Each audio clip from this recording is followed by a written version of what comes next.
Good morning, everyone. Happy Valentine's Day. I am Liz. My name is Liz Braden. I'm the City Councillor for District 9 and Chair of the Committee on Strong Women, Families and Communities.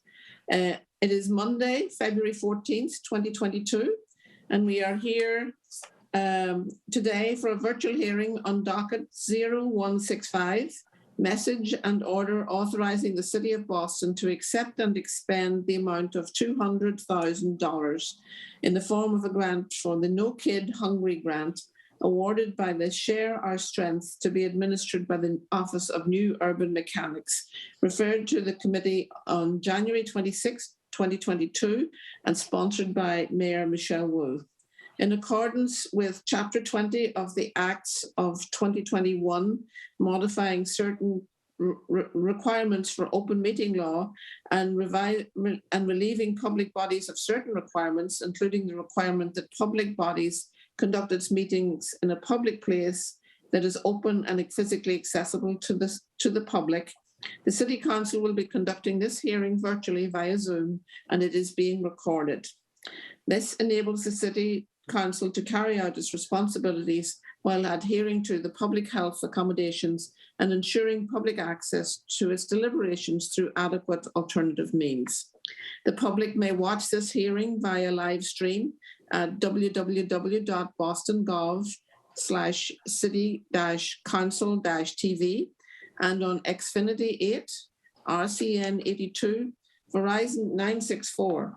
It will also be rebroadcast at a later date.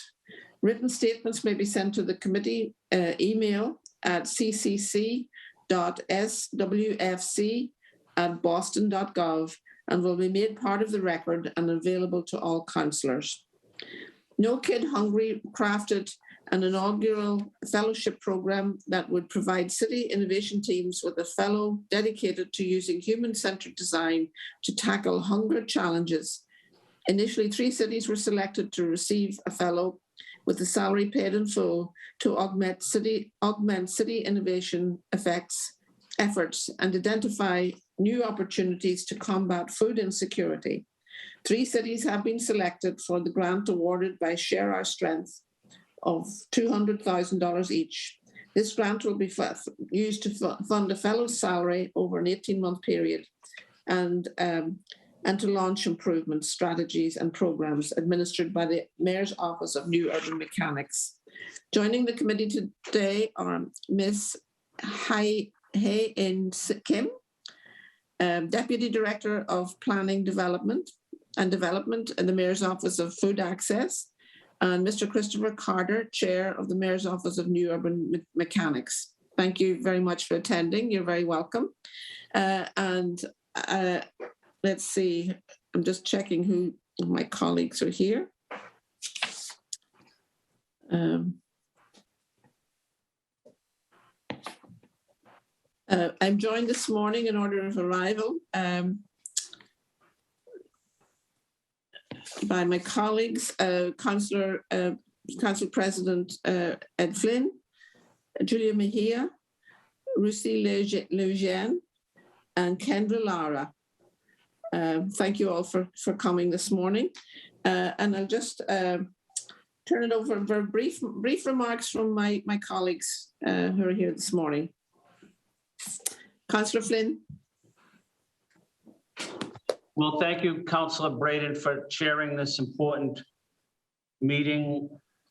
I don't think there's any issue as important as making sure our children and students have access to healthy food across the city, and making sure that our seniors as well and persons with disabilities also have access to healthy foods along with families also. You know, I think we need, this is what government does best, is working with people in need, making sure that they have access to food. And a little kid can't go to school without being well fed and having healthy foods in their body. So this is as about as important of an issue as you possibly can have a discussion on in the city of Boston. So I want to say thank you to Council Braden for chairing this, but also the city administration officials that are here as well, that understand the importance of healthy food and food access for families in need. Thank you, Council Braden. Thank you, Councillor Flynn. Councillor Mejia? Yes, thank you to the chair and for calling this hearing. You know, as someone who grew up experiencing food insecurity, you know, often taking boxes of whatever could be spared, this conversation is personal and professional for me, especially since COVID has started. Our office has worked to ensure that families across Boston aren't going hungry by providing stipends for local, culturally competent foods that people know how to cook and can enjoy. We've done this because one of the major trends we've noticed with food charity and insecurity is the lack of cultural competency and the design for control over what low-income families are eating. I think it's really important for us to understand that charity and addressing food insecurity needs to also be done with dignity. And I look forward to learning more about how we can use this fund to not only feed families, but to empower them through this project. Thank you. Thank you, Councillor Mejia. Councillor Louisiane? Good morning, everyone. Thank you, Chair Braden. Thank you to the administration for your work on all of this effort. Councillor Louisiane, I care deeply about food access, working with a number of nonprofits here that work on food access. Actually was with them this weekend over at the Guild and over at Food Pantry and Fridge that I helped to manage in Mattapan. So really thinking about how we are working as government. As President Flynn said, our most basic calling is to meet people's basic needs and to guarantee them the basics when it comes to food access. And so I'm really happy to be here, really happy that the city got this grant to fund fellowship and to fund pilot solutions and to explore what other pilot solutions we can explore funding to meet people's basic food needs. Thank you. Thank you.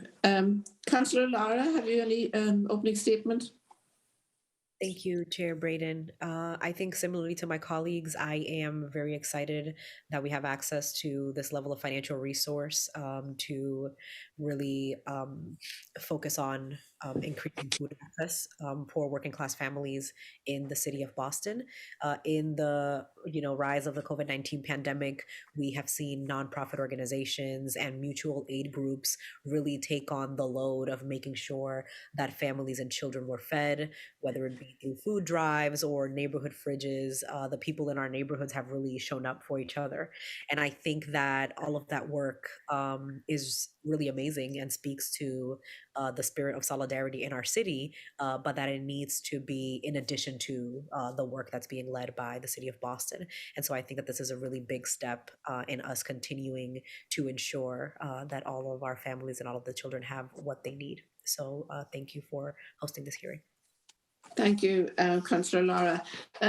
We also received apologies from Councillor Tanya Fernandez-Anderson, who was unable to attend. So let me see, we'll hand it over. In order, is it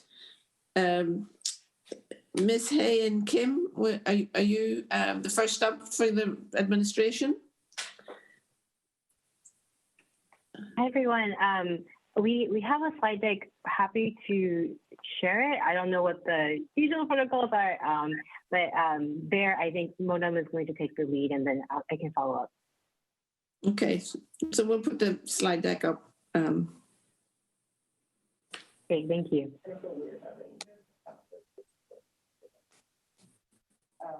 Madam Chair, do you want us to share screen and do that, or City Council staff? Whomever has it, if you have it or Sure. City Council staff have it. I don't have it, so someone else. Thank you. Here we go. Can everybody see that? Yes. Okay, great. Good morning, Madam Chair, councilors. I'm Chris Carter. I'm with the Mayor's Office of Newer Mechanics. You're going to hear a little bit from me about what Newer Mechanics does, a little bit from Hayen about the work that the Mayor's Office of Food Access is doing, and then we'll touch on sort of why we received this grant and what we hope to do with it. So to give people a little bit of context here, Mayor's Office of Newer Mechanics, we've been around for about 12 years, making us one of the older civic innovation teams in the country. We like to use the term R&D, where the D often stands for design, sometimes stands for do, and the R for research. But the idea is that we are out there experimenting and prototyping, trying new things, new ways of approaching challenges that residents are facing, and then scaling up the things that work, ideally, embedding those into programs or policies, and learning from the things that maybe don't work so that we can feed that back into that cycle.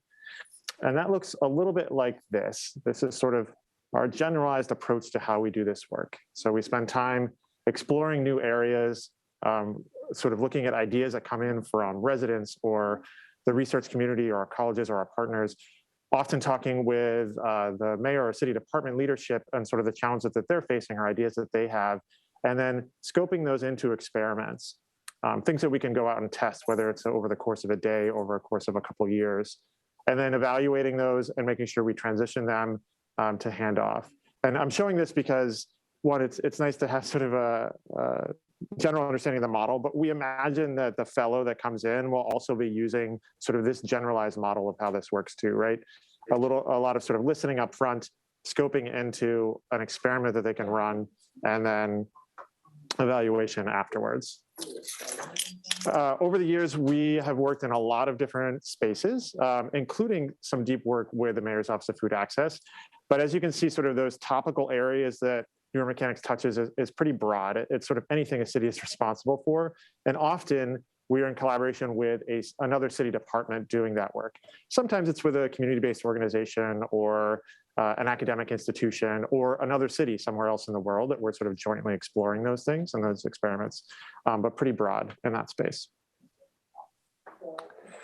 This is what the current team looks like. I'm showing this because we have a mix of designers and technologists, urban planners, urban policy professionals, people that have done community organizing or former teachers, just sort of a broad swath of skills. And we imagine this funding supporting a fellow coming in that complements that skill set, right? That comes in with some design expertise, but also maybe has a background in community organizing or whatever sort of personal experiences they might have to sort of complement the rest of the team. Because this person will be part of this team, right? They get to lean on the skill sets that are here, as well as the skills that exist in the Mayor's Office of Food Access, so that they can, make the most amount of progress in the short amount of time that we have them for. And fellows aren't particularly a new thing for us. We do a range of different fellowships, everything from an annual fellowship, which is sort of a full-time person that joins the team for a year or 2-year basis. We run a summer program that is 8 weeks long and brings in people, tend to be graduate students in between years, but sometimes mid-career people, to sort of get that experience of working in local government, to hopefully get them excited about it and stay in local government with their next step in their career. We've run civic design fellowships the past 2 summers, which are for teenagers in the city of Boston through Success Link program.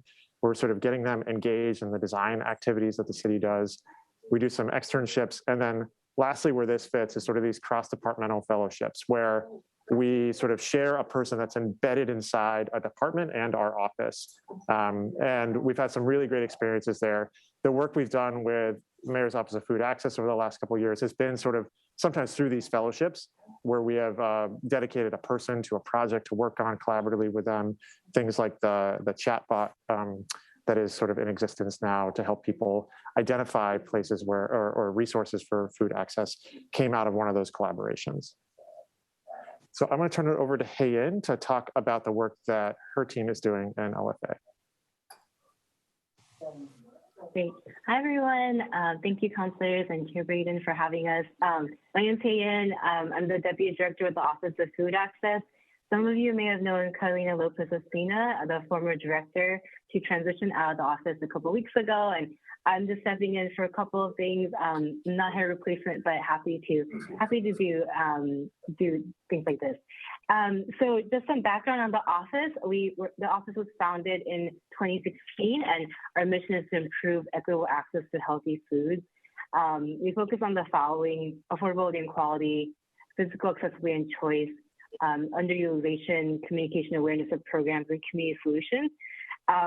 and our vision endorses a just, resilient, and robust food community in Boston. It was really great to hear from counselors about reflections on how important food is to the city. And yeah, and I think that a lot of what folks said really resonate with how our office hopes to approach the work. So really quickly, our current initiatives, right now they fall into kind of 3 different buckets, but I wanted to focus today on the last bucket, connecting residents to existing food resources. So I heard from the counselors in the opening remarks about how dignity, cultural competency, control over food is really important for residents, and we believe that as well. And last year, we funded $2.2 million in grants to community-based organizations focusing on destigmatization access of food resources and outreach, equity in food access, as well as food sovereignty. So really just thinking about these elements that we spoke about before.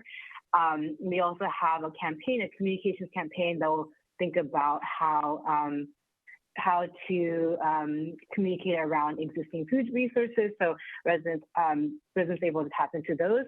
And then finally, we have this Food Security Fellowship, which we'll speak a little bit more about in detail here. But just want to pause and say, please reach out to the office if any of your constituents need support. They're happy to share resources and talk about existing initiatives that sounds like your office is a part of. All right, so going into the details of the fellowship. So the fellowship, as Councilor Braden spoke on before, is about, oh, thanks so much, Chris. Yes, it's about, it's funded by No Kid Hungry, which is a project of Share Our Strength, which is a national nonprofit that focuses on addressing food security issues for children and families. The amount is $200,000 over 18 to 24 months, and the funding goes towards both the fellow as well as like program implementation, because we really don't want this to be a research project, but really be something that brings to life solutions that for problems that our residents are facing. So the particular focus of the fellowship is to think about stigma around using safety net emergency food programs.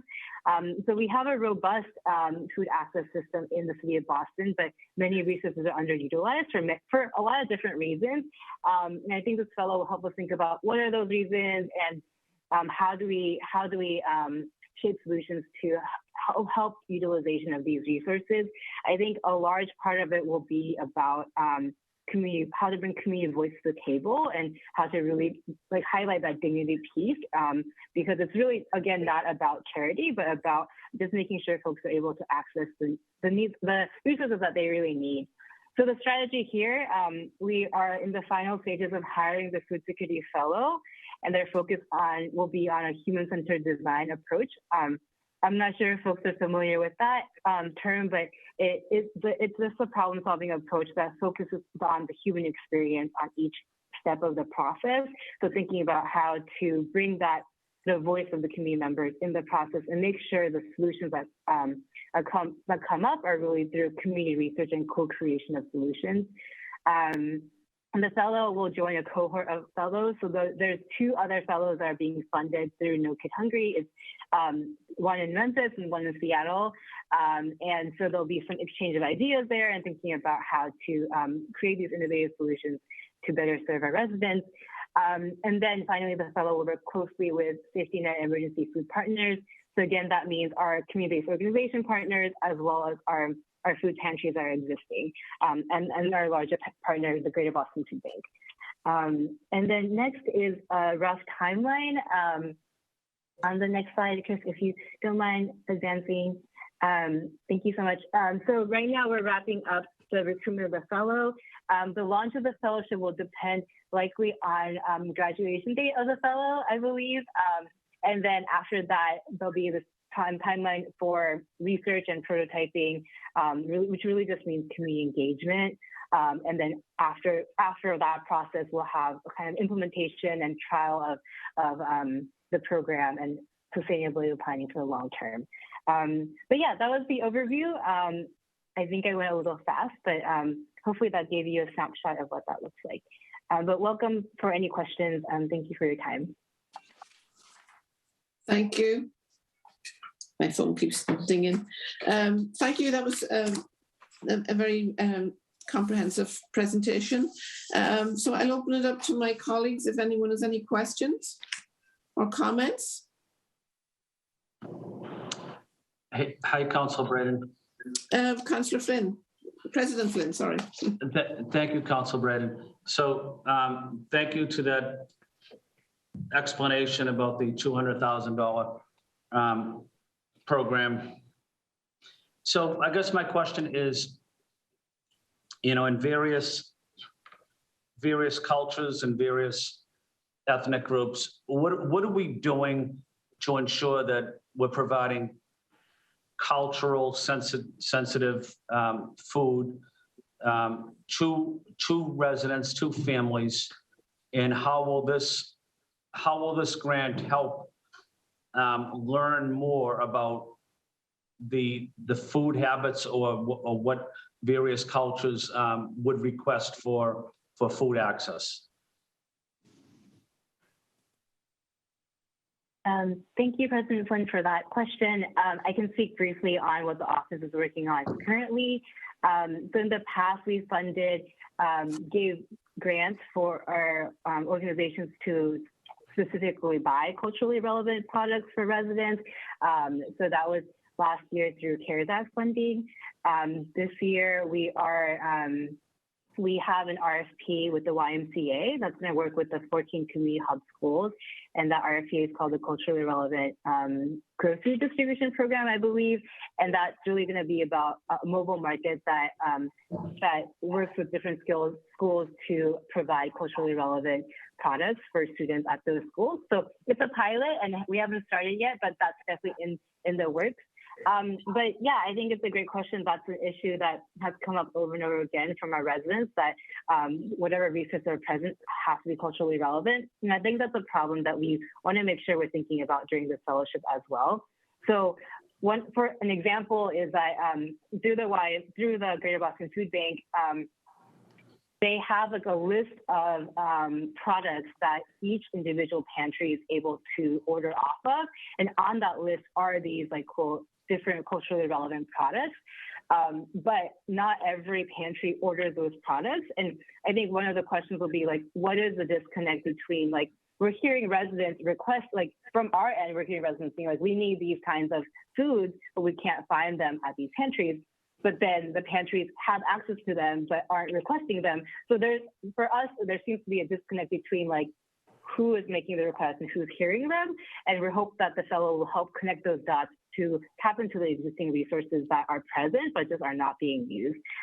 So that's one way. I think another way is that we're really thinking about engaging with just multilingual residents, just knowing that different populations have different needs. So during the community engagement, making sure we're doing kind of an outreach to a wide swath of residents who utilize these services, and making sure we have like language appropriate resources when we're thinking about doing outreach. Well, thank you. That response was very helpful. My final point, it's really not a question, but you know, we're heading into the budget season, budget process now, and I would really like to know, and my councilors would as well, but there should be no reason at all anyone in the city goes hungry. And if you think you don't have enough money in the upcoming budget that's allocated to food access, please reach out to, you know, myself, please reach out to Councilor Braden and all of your colleagues, because that's our job working with the mayor. But under no circumstances should anyone in the city ever go without a hot meal, especially a little kid.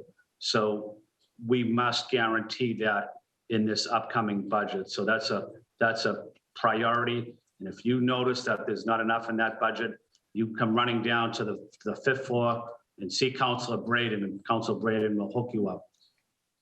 Very good. Thank you. Thank you. There you go. There's an offer of strong allyship there. So let's see. Councillor Mejia, have you any questions or comments? Yes, I absolutely love President Flynn. He's one of the biggest advocates when it comes to making sure that we are fully funding all of the initiatives that help support our families. So I'm really grateful to him. So I I just have a few questions. I'm curious to learn a little bit more about what stigmas are going to be addressed through this fellowship. Are we talking about stigma that people experience when receiving aid, or the stigma of people who provide aid? And I'm also curious, I think that something that needs to be addressed is how people who are in charge of providing aid view the people who are receiving the aid. While I appreciate that you mentioned that this isn't charity, but in practice, it can feel like it. So if you could just kind of walk me through what your thought process is around that. And then I'm also, if you could just tell me a little bit more about your recruitment process for the fellows. How are we ensuring that they have lived experience that would reflect this work? And when we talk about increasing access to healthy foods, how are we defining healthy? In terms of quote unquote stigma, I guess this is not a question, but more of a comment.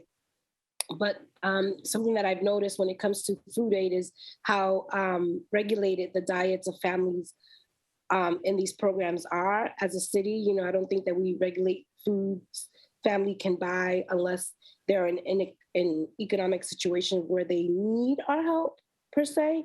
And I think it's important that we're encouraging healthy eating habits, but if families want the occasional treats to be empowered to buy what they want, that's not a bad thing either. And I say this because in the early onset of COVID, we created a program called the Bodega Project. We got a call from a constituent who was food insecure and was afraid. She was also undocumented and was afraid to head into the local pantry. It was 20 minutes away from her house. So I called the bodega around her way, and we created an opportunity for her to be able to shop for the things that she wanted and that she knew how to cook, like, rice and oil and, seasonings.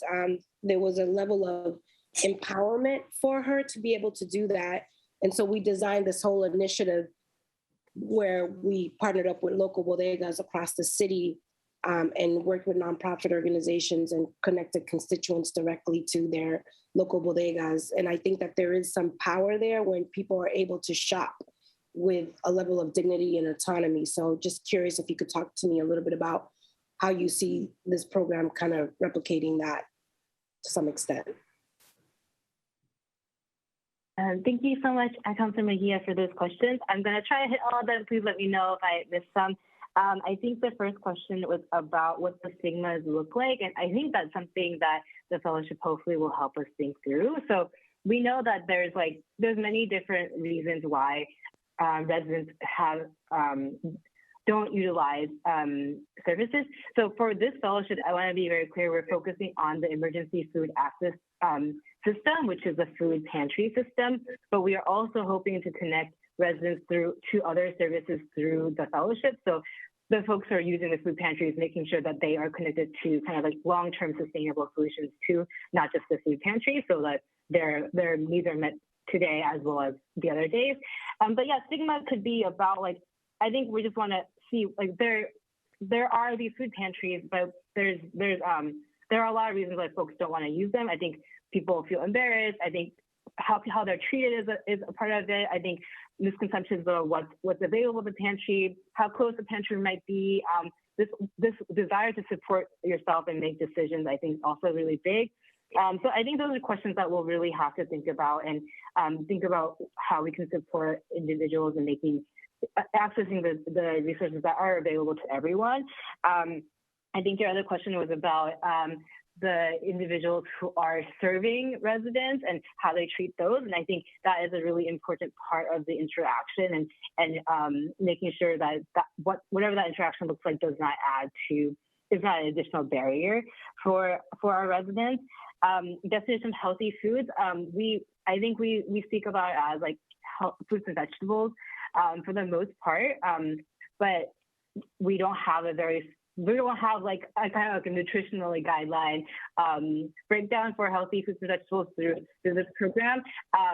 Because this is a program focused mainly on food pantries, it doesn't have restrictions around use, like, for example, the SNAP program does, which we know does have those rules of what you can buy.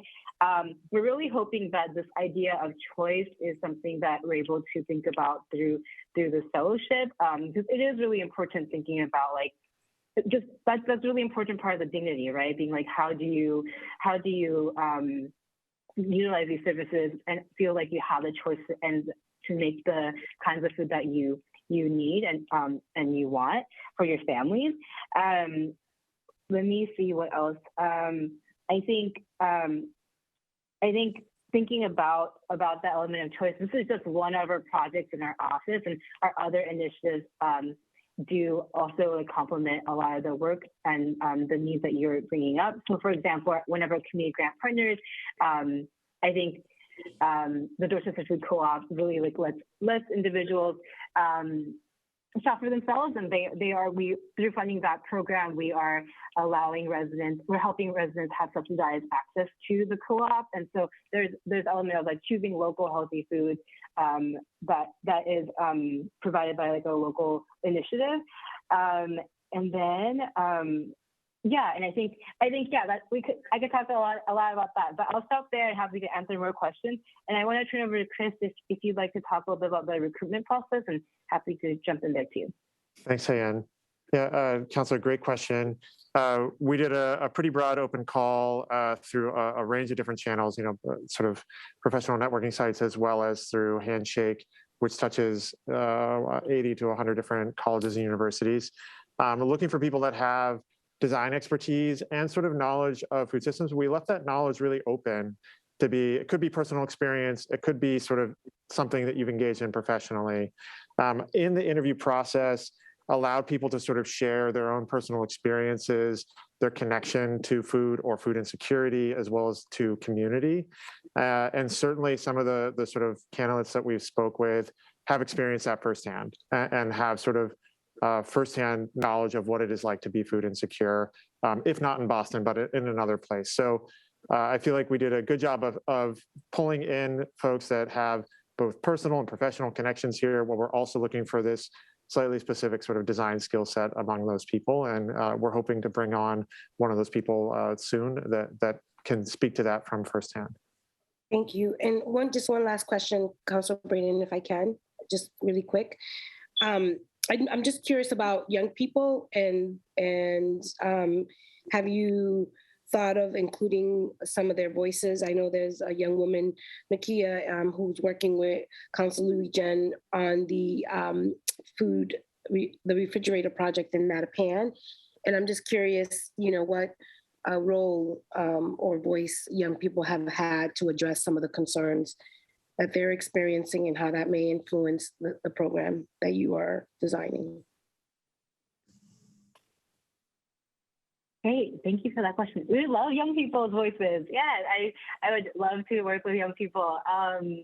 And I think part of the challenge of the fellowship is that because it's kind of this design process, we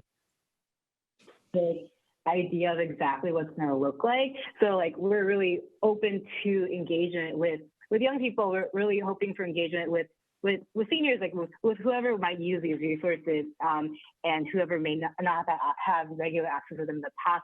So yeah, we really love any of those connections. We have in the past worked with young people for some other projects. They've helped us with our Double Up Food Books program. We have a couple programs specifically focused on Boston, on children and youth under 18, and there's been some youth ambassadors work there. So we do have some of that already, but yeah, we really love to do that. And I'll just add one more thing in there, because I am particularly biased towards involving young people in development of these programs as somebody that spent a fair amount of time in a community-based organization working with youth leadership opportunities. We run a summer fellowship that is with high school students doing design work. So we imagine there being some overlap with this person and those folks that come in. That's led by our Director of Civic Design, Sabrina Dorsonville. So we imagine there's some collaboration and opportunities for young people to work on this topic specifically, in addition to what Hayan was talking about, this is going to involve this person reaching out to young people, to seniors, and everywhere in between as we sort of scope and shape that. But excited for us to think about how to put more youth voices in government. Thank you for that. No further questions, Councilor Braden. Thank you, Councilor Mejia. Councilor Louis-Jen. Thanks, Chair Braden. Thanks, Hagan and Chris. I'm really excited about what this could mean for sort of understanding the, pitfalls in our emergency food access program and how we can improve it. I just am curious in terms of where we are in the hiring process for this fellow. Like, are you still accepting applications? Yeah, Or do you have great question, candidates? Councilor. Yeah, we are down to our finalists at this point. So we have sort of 5 finalists that we're working through the final steps on at this point. Okay.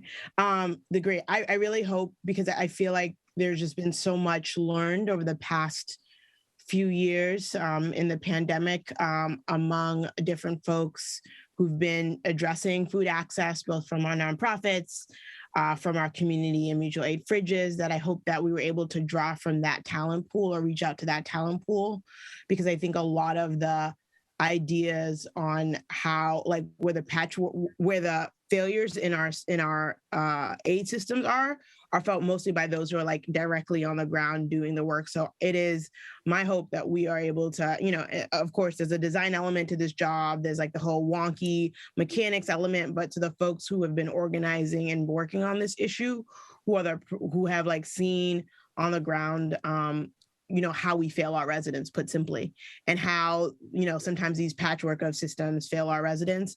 I really hope we're able to hire someone who can give a lens to that, and who is able to bring that perspective to bear in this role, because I think that's critically important. Often those are the folks who also have like the cultural awareness and understanding that I think Councilor Mejia was talking about. So I mean, I don't know who the candidates are. I don't know where we land, but if you're choosing between strengths and weaknesses, I just want us to put a scale, as a hand on the scale for folks who have been doing the organizing work around food insecurity, especially during this pandemic. Thank you. Thank you, Councillor Louisiane. Councillor Lara, did you have any questions or comments? Thank you, Chair Braden. I'm not sure that I have any specific questions. I think one of the things that's coming to mind for me is the scope of the food security design. Are you looking just to, and this question might have been answered, I might have just missed it, or it might have been shared in a different way. But one of the things that I've been incredibly supportive of is community gardens, and looking at the amount of food that you can get from a community garden based on the dollars that are invested. And so I'm wondering, in the scope of this design, are you also including ways that democratize kind of like food access and give communities leadership and kind of power over like their food sources in the neighborhood through community gardens as well? Thank you, Councillor Lara. Did you have any comment to that, Hayan? Yeah, I'm happy to share a little. Thank you, Councillor, for that question. I think community power is something that we would love to see more come out through this fellowship, the research in the fellowship, and thinking specifically about our emergency food access programs. And I'm not sure exactly what that's going to look like.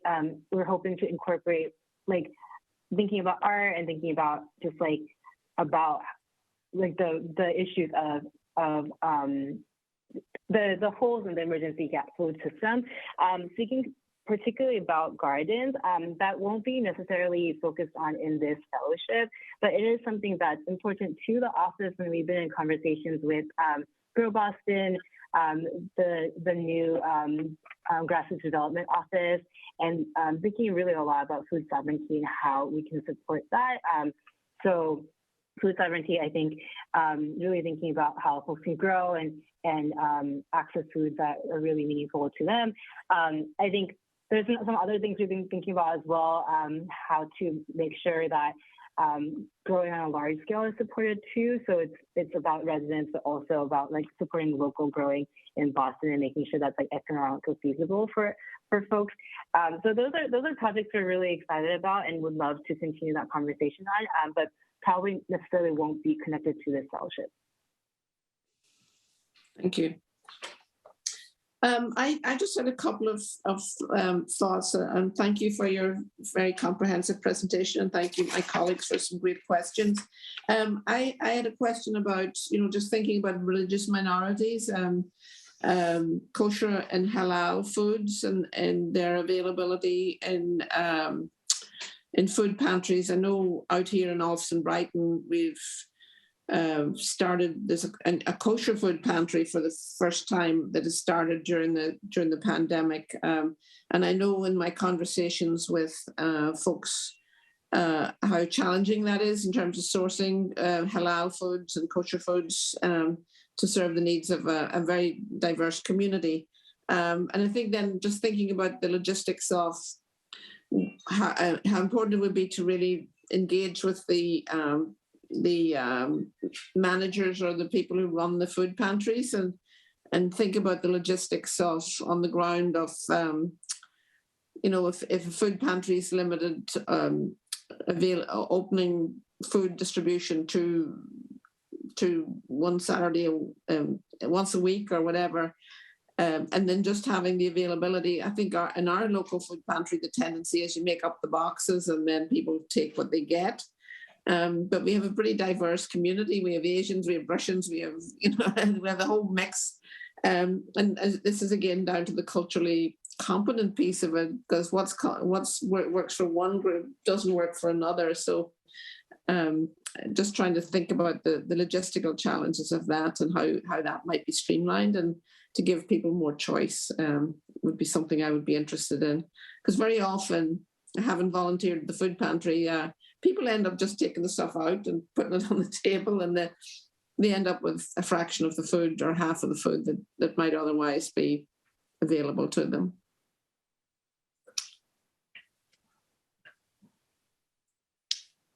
Yeah, I think that's really important. Thank you for bringing that up. We're in partnership with Alston Brighton Health Collaborative, and they've brought that issue specifically about kosher and halal foods up to us.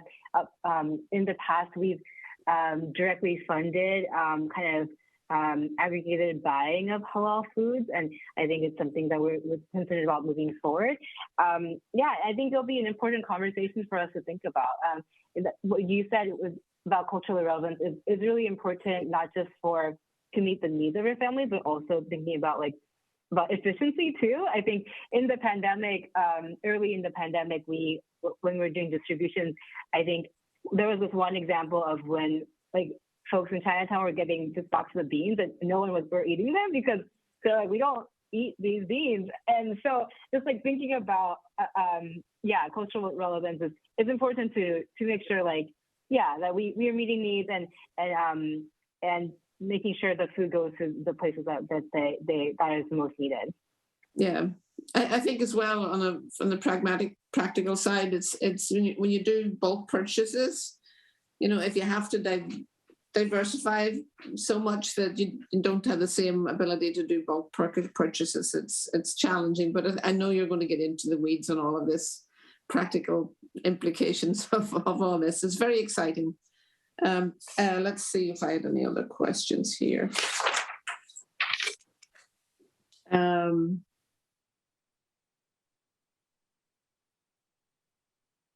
So I just really, in terms of the undocumented residents,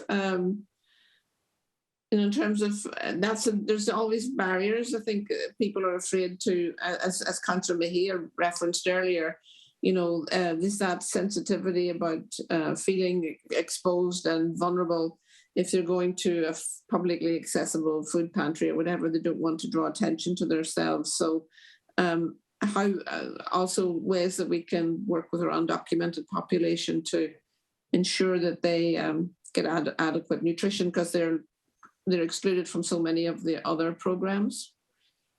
Are we thinking about those? I know you folks are. Have you come up with any good solutions? Yeah, no, thank you for highlighting that community. I think that's definitely really important for food banks, thinking about not requiring IDs and making sure that everyone feels comfortable accessing them. With regards to our other programs, our Farmers Market Coupon program, which piloted last year, which was a great success. We are that program was really initially conceived as to think about our residents who don't qualify for other services, especially our undocumented residents, and just to give them choice and access to food resources, and as well as support local farmers.